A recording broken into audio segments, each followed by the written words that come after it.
সিংড়া উপজেলা সদর থেকে প্রায় ১২ কিলোমিটার দূরের এই গ্রামের নাম হুলহুলিয়া। দেশের আইন ও শাসন মেনেই নিজেদের করা নিয়মে গ্রামের উন্নয়নে কাজ করছে ২৩ সদস্যের কমিটি।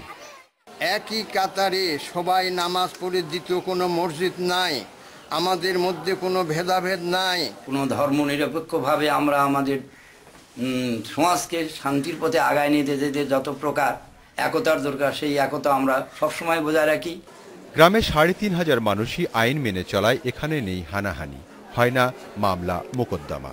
মতবিরোধ তৈরি হলে তা মীমাংসা করেন নিজেরাই। আমাকে পারিবারিক যে গন্ডগোল ফাঁসা যত কিছুই আছে, এই সমস্ত জিনিসগুলো আমরা গ্রামেই মীমাংসা করি। আমাদের গ্রামে কোনো হানাহানি নাই, আমরা সবাই মিলে একভাবে কাজ করি এবং কোনো পার্টিগত ব্যবহারে পার্শ্ববর্তী গ্রাম থেকে আমাদের গ্রাম অনেক শান্তিতে আছে।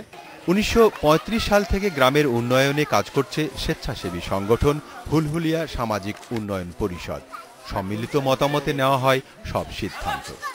কোনো ঝামেলা বা নারী নির্যাতন ও বাল্য বিবাহ কিছুই দেখিনি। আমরা সকলেই সম্মিলিতভাবে একমতে আমরা এই সকল কার্যক্রম সুষ্ঠুভাবে পরিচালনা করতে পারি। সব গ্রাম হুলহুলিয়ার মতো হলে ত্বরান্বিত হবে দেশের উন্নয়ন, বলছে স্থানীয় প্রশাসন। আসলে এমনটি দরকার। আমরা জানি যে আদালতে অনেক মামলার ভারে জর্জরিত থাকে।